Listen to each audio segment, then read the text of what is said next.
Bago pa mauso ang milk tea, Korean snacks at iba't ibang trending desserts online, may mga pagkain na matagal ng bida sa bawat handaan at simpleng merienda ng mga Pilipino. Aminin mo, kailan ka huling kumain ng pichi-pichi? O kaya naman, naaalala mo pa ba ang amoy ng bagong lutong bibingka at puto bumbong tuwing may okasyon? At kung pagbobotohan ng pinakamasarap na kakanin, sino kaya ang tatanghaling number 1? Sa bawat kagat ng kakanin, tsak na may kasamang alaala. Mga kwentuhan sa probinsya, piyesta sa barangay, merienda kasama ang lolo at lola, o simpleng dapit hapon na may mainit na kape at paboritong merienda. Sabi nga nila, food is our common ground, a universal experience. At pagdating sa kakanin, parang bawat rehiyon sa Pilipinas ay may sariling version ng comfort food. Kung isang kakanin lang ang pwede mong kainin habang buhay, ano ang pipiliin mo? Comment mo lang sa baba at baka pareho tayo ng paborito, kabida.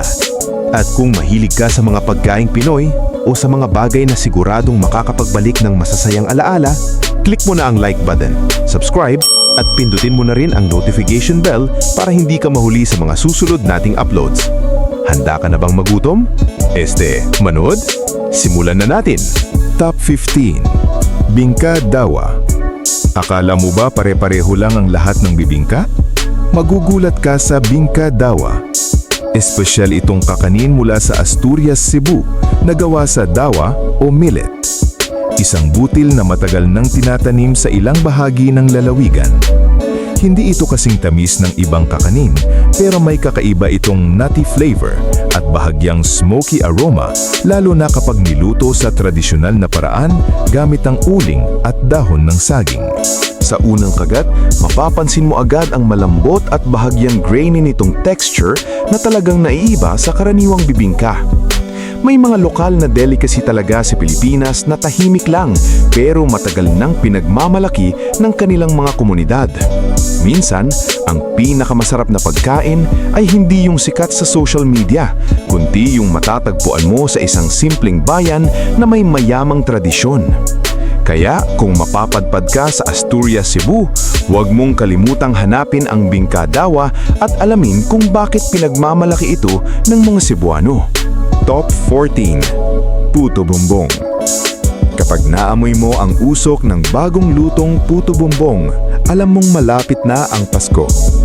Isa ito sa mga kakaning kayang ibalik ang alaala ng simbang gabi, malamig na hangin sa madaling araw at mahabang kwentuhan kasama ang pamilya. Ginagawa ito gamit ang spesyal na malagkit na bigas na may natural na kulay ube. Saka niluluto sa loob ng kawayan bago lagyan ng mantikilya, nyog at muscovado sugar. Pero ang totoo, hindi lang lasa ang dahilan kung bakit espesyal ito, kundi ang buong karanasan. Mula sa paglabas ng usok hanggang sa unang kagat habang mainit-init pa. Sabi nga nila, minsan hindi pagkain ang hinahanap natin, kundi ang alaalang kasama nito. Top 13. Espasol. Kapag nakakita ka ng puting pulbos na nakabalot sa papel, malaki ang posibilidad na espasol yan. Unang tingin, parang ordinaryong rice cake lang. Pero sa unang kagat, mararamdaman mo agad ang kakaibang kombinasyon ng toasted rice flour at malagkit na texture nito. Sikat ito sa Laguna at madalas pang iuwi bilang pasalubong. Pero aminin natin, ilan na ba sa atin ang napagkamalang pulburo nito noong bata pa tayo? Nakakabilib isipin na sa panahon ng imported snacks at trending desserts, may mga kakaning tulad ng espasol na tahimik lang pero patuloy na bumabalik sa mesa ng mga Pilipino. Kaya kung hindi mo pa ito natitikman, baka ito na ang sign para mag-road trip ka papuntang Laguna. Top 12. Suman. Simple lang tingnan, pero wag mong maliitin ang suman. Ilang henerasyon na ba ang lumaki sa meriendang nakabalot sa dahon ng saging o dahon ng palma? May iba't ibang version nito depende sa probinsya. May suman na gawa sa kamoteng kahoy, may malagkit, may latik, at meron ding sinasawsaw sa asukal o hinog na mangga. Kaya kahit saan ka mapadpad sa Pilipinas, parang may sariling kwento ang bawat kagat. Ang nakakatuwa rito, hindi ito kailangang bongga para mapansin. Parang yung kaibigan mong tahimik pero laging present sa mahahalagang okasyon. Random question, may pagkain ka rin bang sobrang simple pero kapag matagal mong hindi natikman, bigla mong maaalala ang iyong kabataan? Pero huwag kang kampante dahil habang papataas ang ranking natin, mas lalong magiging matindi ang laban ng mga kakanin na bumubuo sa ating childhood memories. Top 11. Panyalam. Kung first time mo marinig ang panyalam, hindi ka nag-iisa. Isa itong tradisyonal na kakanin ng mga tausug at sama-bajaw sa Sulu at Tawi-Tawi na madalas ihain tuwing espesyal na okasyon. Sa unang tingin, para itong maliliit na pancake o donut. Pero sa unang kagat, mapapansin mo agad ang malutong nitong gilid at malambot na gitna. Gawa ito sa galapong, asukal at gata at karaniwang niluluto sa maliliit na hulmahan para makuha ang signature nitong hugis. Sa dami ng kakanin sa Pilipinas, marami pa rin tayong hindi natitikman dahil nakatago sila sa iba't ibang sulok ng bansa. Kaya kung mahilig kang mag-food trip at tumuklas ng mga local delicacies, baka panahon na para bisitahin ang Sulu at Tawi-Tawi. Top 10. Kutsinta. Hindi kumpleto ang bilihan ng kakanin kapag walang kutsinta. Sa kulay nitong kahel o dark brown at sa makintab nitong itsura, madaling mapansin ang kutsinta kahit nasa likod pa ito ng display. Ang sekreto ng kakaibang texture nito, ang perfect balance ng pagiging chewy at malambot, tapos lalagyan pa ng sariwang kinayod na niyog sa ibabaw. At aminin natin, may sarili itong fanbase. May mga taong bibili ng puto para ipare sa kutsinta, habang ang iba naman, kutsinta lang sapat na. Team maraming niyog ba kayo o team walang toppings pagdating sa inyong kutsinta? Pero alam mo ba na may mga version nito na gumagamit ng lye water para makuha ang signature texture at kulay? Top 9. Biko. Malagkit, matamis at may makintab na latex sa ibabaw. Walang duda, biko yan. Isa ito sa mga kakaning madalas nating makita tuwing piyesta, birthday, reunion at kung minsan kahit sa ordinaryong hapon lang.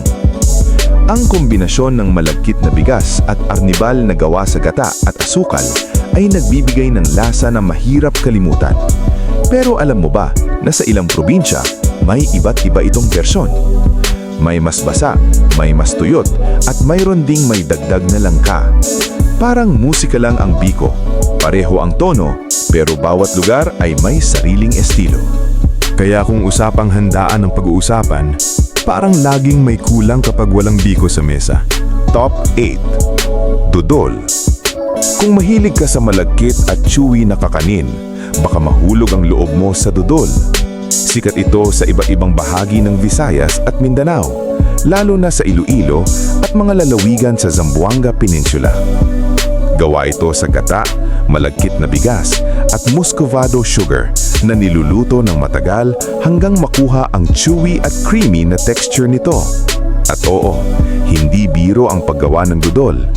Kadalasan, kailangan itong haluin ng ilang oras para hindi dumikit o masunog. Parang buhay lang, may mga bagay na nangangailangan ng tiyaga bago mo makuha ang tamang tamis. Kaya kung mapapadpad ka sa mga lokal na pamilihan sa Visayas o Mindanao, subukan mong hanapin ang dudol at alamin kung bakit sulit ang bawat oras na ginugol sa paggawa nito. Top 7. Palitaw. Bakit nga ba palitaw ang tawag dito mga kabida? Dahil kapag nilagay mo ang malagkit na dough sa kumukulong tubig, lulubog muna ito at saka dahan-dahang lilitaw sa ibabaw. Napakasimple, pero amazing pa din, hindi ba? Simple lang ang mga sangkap nito. Malagkit na bigas, niyog, asukal at sesame seeds. Pero kapag pinagsama-sama, ibang klase ang sarap na hatid. May kakaibang thrill ang pagkain nito dahil kailangan mong mag-ingat na huwag malaglag ang niyog sa bawat kagat. At aminin mo, minsan paramihan pa ng sesame seeds ang labanan. May kasabihan nga na, the simplest things bring the greatest joy. At mukhang totoo yon pagdating sa palitaw. Pero kung akala mo sapat na ang simpleng tamis, hintayin mo ang mga susunod nating entries. Top 6. Cassava cake. Hindi cake, pero cake. Nakakalito, pero yan ang charm ng cassava cake. Sa unang kagat pa lang, mapapansin mo agad ang creamy nitong texture na may tamang tamis at bahagyang alat mula sa keso o custard topping. Ang sekreto nito ay ang kamuting kahoy o cassava. Isang simpleng sangkap na kayang gawing espesyal ang kahit ordinaryong merienda. Anong recipe ang hindi pwedeng baguhin sa pamilya ninyo? May mga pamilyang may sariling recipe na pinapasa mula henerasyon hanggang henerasyon. Kaya minsan, bawat bahay ay may sariling bersyon ng pinakamasarap na cassava cake. Kaya kung comfort food ang usapan, mahirap kalabanin ang cassava cake na bagong hango pa lang sa oven. Top 5. Binagol. Kapag nakita mo ang isang kakanin na nakalagay sa bao ng niyog, malaki ang posibilidad na binagol yan.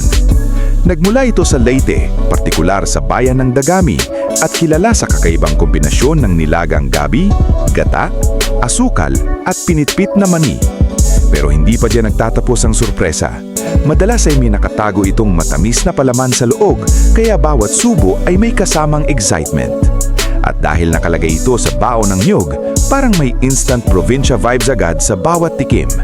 Sa Pilipinas, may mga kakaning hindi lang masarap, kundi nagsisilbi ring paalala kung gaano ka-creative ang mga Pilipino pagdating sa pagkain. Kaya kung balak mong bumisita sa Leyte, siguraduhing hindi ka uuwi nang hindi mo natitikman ng binagol. Top 4. Sapin-sapin. Kung may beauty contest para sa kakanin, malamang isa ang sapin-sapin sa mga crowd favorite. Sa unang tingin pa lang, agaw pansin na agad ang makukulay nitong patong-patong na layers, ube, langka, at minsan may latik pa sa hibabaw. Parang bawat hiwa ay may sariling personalidad. Pero hindi lang ito tungkol sa itsura. Bawat layer ay may kakaibang lasa at texture, kaya parang may mini surprise sa bawat kagat.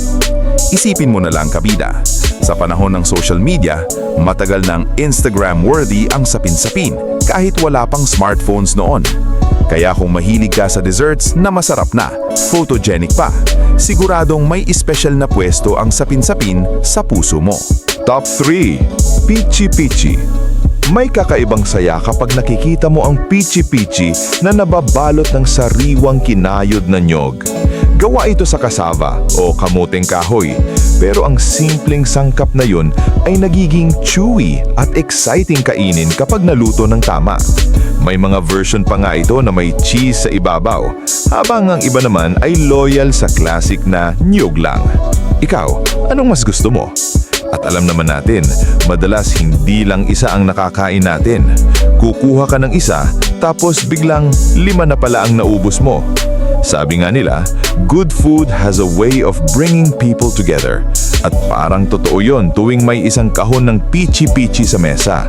Kaya sa susunod na mapadaan ka sa paborito mong bilihan ng kakanin, baka mahirapan kang pigilan ng sarili mong kumuha ng extra. Top 2. Inutak. Sa unang tingin, parang ordinaryong kakanin lang ang inutak. Pero teka lang, bakit nga ba kakaiba ang pangalan nito? Sinasabing nakuha nito ang pangalang inutak dahil sa malambot at creamy nitong texture na kahawig daw ng utak. Medyo nakakagulat pakinggan, pero huwag kang mag-alala dahil napakasarap nito. Tanong lang mga kabida, may pagkain bang hinusgahan mo muna dahil sa pangalan nito pero naging paborito mo rin kalaunan? Sikat ito sa Bacolod at iba pang bahagi ng Negros Occidental at karaniwang gawa sa malagkit na bigas, gata, asukal at ube o langka. Ang pinakamagandang parte, iniihaw ito ng bahagya kaya may dagdag na smoky flavor. Kaya kung mapapadpad ka sa Negros Occidental, wag na wag mong papalampasin ang pagkakataon na matikman ang kakaibang sarap ng inutak. Top 1. Puto. Simple, malambot at laging present sa mahalagang okasyon. Walang duda, puto ang isa sa mga pinakakilalang kakanin sa Pilipinas. Mula sa mga handaan, piyesta at birthday party hanggang sa simpleng merienda sa bahay. Parang hindi kumpleto ang salo-salo kapag wala ito sa mesa. May putong puti, putong may keso, putong ube, putong pandan, at syempre may mga rehiyon ding may sarili nilang bersyon. Ibig sabihin, saan ka man mapunta sa bansa, malaki ang tsansang makakita ka ng puto. At aminin natin, may sarili pa itong love story kasama ang dinuguan. Pero kahit walang kapares, panalo pa rin ito sa lambot at sarap. Hindi man ito ang pinakakomplikadong gawin, pero yun mismo ang dahilan kung bakit tumatak ito sa puso ng maraming Pilipino. Minsan, ang mga bagay na palaging nandyan ang siyang pinakamahirap palitan. Kaya kung may isang kakanin na tunay na sumisimbolo ng pagiging simple, masarap at malapit sa puso ng bawat Pilipino, walang dudang karapat-dapat sa ating #1 spot ang puto. At ayan na nga, ang top 15 Filipino kakanin we love. Nakakami sa mga ito. Ikaw kabida, team puto ka ba? Team palitaw? O baka naman para sa'yo walang makakatalo sa sapin-sapin, biko, kutsinta o paborito mong kakanin mula sa inyong probinsya? May lokal na kakanin ba sa inyong lugar na sa tingin mo ay mas maraming Filipino ang dapat makatikim? I-comment mo na sa ibaba ang paborito mong kakanin at ikwento mo na rin kung anong alaala ang bumabalik sa tuwing natitikman mo ito. At kung nag-enjoy ka sa video na ito at may bago kang natutunan tungkol sa iba't ibang kakanin sa Pilipinas, huwag kalimutang mag-like, mag-subscribe at i-click ang notification bell para hindi mo ma-miss ang susunod nating mga uploads. Maraming salamat sa panonood. Hanggang sa muli, kabida!